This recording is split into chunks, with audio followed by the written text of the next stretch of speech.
নমস্কার, আপনারা দেখছেন সংবাদ পরিবর্তন। সংবাদ পরিবর্তন এই মুহূর্তে সবথেকে বড় খবর আপনাদের সামনে প্রথম তুলে ধরছে।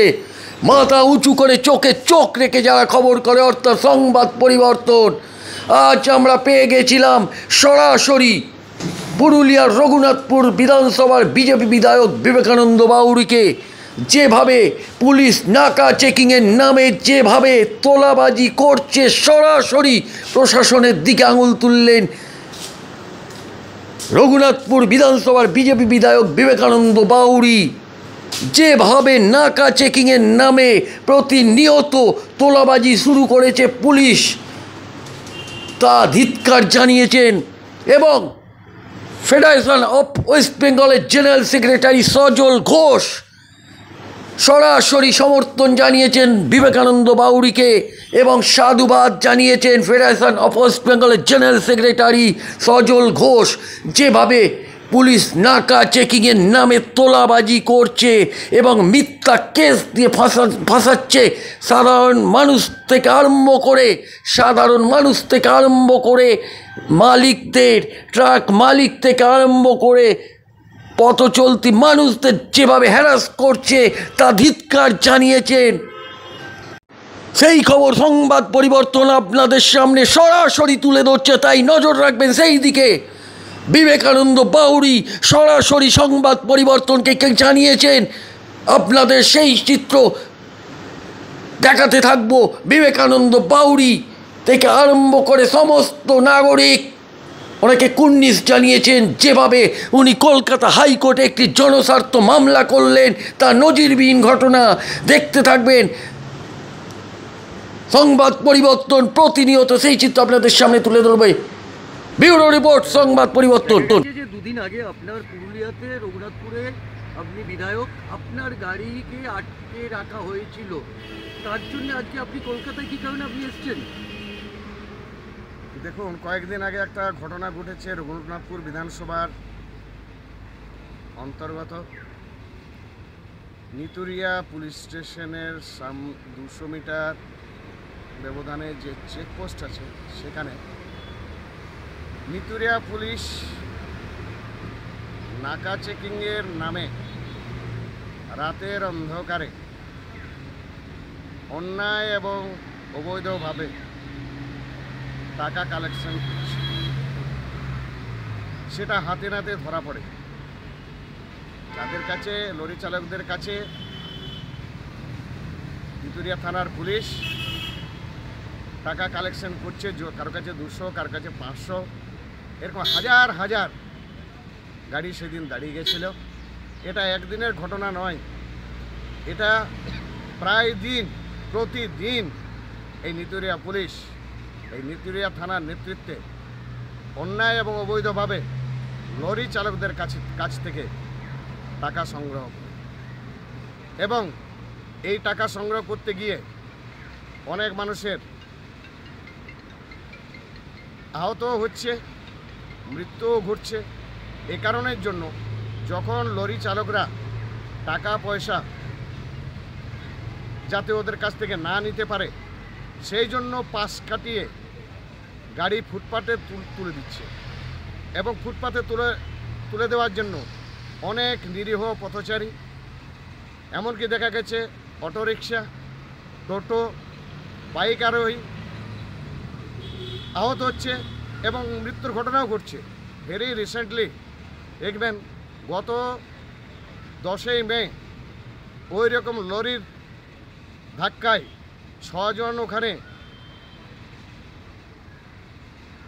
স্পৃষ্ট হয়েছে। কী কারণের জন্য? কারণটা হচ্ছে ওই যে লরি পুলিশ তাড়া করে টাকা নেওয়ার জন্য, আর লরি চালকরা জোরে গাড়ি চালিয়ে পালানোর চেষ্টা করে। প্রতিদিন কিছু না কিছু এইরকমভাবে মানুষ জখম হচ্ছে, আহত হচ্ছে, কেউ নিহত হচ্ছে। সেই জন্য আমি এই নাকা চেকিংয়ের নামে যাতে পুলিশ অন্যায় এবং অবৈধভাবে টাকা তুলতে না পারে, তার জন্য আমি এই সংশ্লিষ্ট যে সমস্ত নিতুরিয়া থানার পুলিশ অফিসার আছেন, তাদের বিরুদ্ধে আমি জনস্বার্থ মামলা করেছি মহামান্য কলকাতা হাইকোর্টের প্রধান বিচারপতির এজলাসে। মহামান্য কলকাতা হাইকোর্টের বিচারপতি আমার আবেদনটি শুনেছেন এবং এই আবেদনের পরিপ্রেক্ষিতে এই যে গ্রীষ্মকালীন ছুটি আছে, ছুটির পরে অর্থাৎ 10ই জুন কোর্ট খুলবে, সেই দিন মামলাটি উনি শুনানির জন্য রেখেছেন। আচ্ছা, এই টাকা তোলার কেসটা দীর্ঘদিন যাবৎ চলছে এবং লরিকে ধরার জন্য এবং অনেক অ্যাক্সিডেন্টও ঘটে। আপনারা ঠিক লোকসভা নির্বাচনের আগে কেন জনস্বার্থ মামলা করলেন? পুলিশের এই রকম কুকীর্তির কথা সারা ভারতবর্ষ জানে, কিন্তু এতদিন পরে আপনারা কেন রাস্তায় নামছেন? ঠিক লোকসভা নির্বাচন চলছে এবং তার ভেতরে আপনারা পুলিশের নামে জনস্বার্থ মামলা করছেন। কি মনে করছেন? আজকে ওই তো বললাম যে নাকা চেকিংয়ের নামে যে অন্যায় এবং অবৈধভাবে টাকা তুলছে পুলিশ, আজকে এই চিত্র একমাত্র নিতুরিয়ার নয়, সারা পশ্চিমবঙ্গের এটা চিত্র। রাতের অন্ধকারে এরা জোর জবরদস্তি জুলুমবাজি করে টাকা তুলছে এবং এই টাকা কোথায় যায়? এই টাকা লোকসভা ভোটের ফান্ডিং করে। এই পুলিশের দ্বারা ফান্ডিং হয় এই তোলাবাজির টাকায়। এই তোলাবাজির টাকাতে সরকার চলে। এই তোলাবাজির টাকাতে কিনা হয়, উনি ক্লাবকে অনুদান দেন, মেলা খেলা এই সমস্ত জিনিস করতে থাকে। কি মনে করছেন, কতটা শুরু হবে বলে মনে করছেন যে আপনি জনস্বার্থ মামলা করবেন? যে আপনি রঘুনাথপুরের বিধায়ক, আপনি মহামান্য প্রধান বিচারপতির কাছে আমি আবেদন জানিয়েছি, আমি প্রত্যেকটা ঘটনা তুলে দিয়েছি। সেদিন যে 6 জন স্পট ডেথ হয়েছে বেআইনি টাকা কালেকশন করতে গিয়ে, তারও আমি ছবি, ভিডিও ফুটেজ সমস্ত কিছু তুলে দিয়েছি। সেদিন যে টাকা কালেকশন হচ্ছিল তারও ভিডিওগ্রাফি করা আছে। লরি চালক স্বীকার করেছেন যে হ্যাঁ আমার কাছ থেকে টাকা নেওয়া হচ্ছে। ওটা প্রুফ হিসাবে আমি মহামান্য কলকাতা হাইকোর্টের প্রধান বিচারপতির কাছে ওটা আমি জমা করেছি। আর এই সমস্ত বেআইনিভাবে জুলুমবাজি করে যাতে পুলিশ অর্থ সংগ্রহ না করতে পারে, তার জন্য আমি আইনের পদক্ষেপ নিয়েছি, আইনের আশ্রয় নিয়েছি। কি মনে করছেন সাধারণ মানুষ কি বিচার পাবে বলে মনে করছেন? আমি আমার প্রয়াস চেষ্টা আমি চালিয়ে যাব বেআইনি এই সমস্ত বিষয়ের, বেআইনি জুলুমবাজি, পুলিশের তোলাবাজির বিরুদ্ধে। এটা আমি যতদিন পর্যন্ত বন্ধ না হয় ততদিন আমি লড়াই চালিয়ে যাব। প্রয়োজনে আমি আইনের লড়াইও লড়ে যাব। Thank you. তবে দেখা যায় বরাবর পুলিশ ট্রাক মালিকদের হেনস্থা করে এবং বর্তমানে দেখা যাচ্ছে যে নাকা চেকিংয়ের নাম করে যেভাবে ট্রাক মালিক থেকে আরম্ভ করে সমস্ত গাড়ির চালকদের থেকে জরিমানা করছে, কি বলবেন?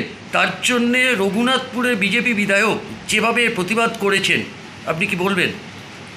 দেখুন, এটা শুধু সারা রঘুনাথপুরে পুরুলিয়ায় হয়েছে বলে তা না, সারা পশ্চিমবাংলা জুড়ে এই ধরনের নাকা চেকিংয়ের নামে পুলিশ সমানে ট্রাক এবং ড্রাইভারদের থেকে সমানে জুলুমবাজি চলছে। শুধু জুলুমবাজি না, এখানে তোলাবাজি চলছে। আজকে যেভাবে তোলাবাজি চলছে এবং আমাদের যে বিধায়ক যিনি আছেন, পুরুলিয়ার বিধায়ক, উনি যেভাবে প্রোটেস্ট করেছেন বা উনি যেভাবে পুলিশের এগেনস্টে প্রোটেস্ট করেছেন, এতে আমরা সাধুবাদ জানাই ওনাকে, যে এই ধরনের যে তোলাবাজির বিরুদ্ধে যেভাবে করেছেন, এতে দেখে মনে হচ্ছে যে সারা পশ্চিমবাংলায় আমাদের যে সমস্ত ট্রাক মালিকরা আছে, প্রত্যেক ট্রাক মালিক তো ওনাকে সাধুবাদ জানাচ্ছে যে উনি যেভাবে প্রতিবাদ করেছেন। দেখা গেছে আজকে যেভাবে উনি সুদূর পুরুলিয়া থেকে ছুটে এসে একটি জনস্বার্থ মামলা উনি দায়ের করলেন আজকে হাইকোর্টে, কি মনে করছেন আগামী দিনে কি এটা বন্ধ হবে বলে আপনি মনে করছেন আপনাদের? দেখুন, বিষয়টা তা না, এটা আজকের থেকে চলছে না, তো এটা দীর্ঘদিন ধরে চলছে।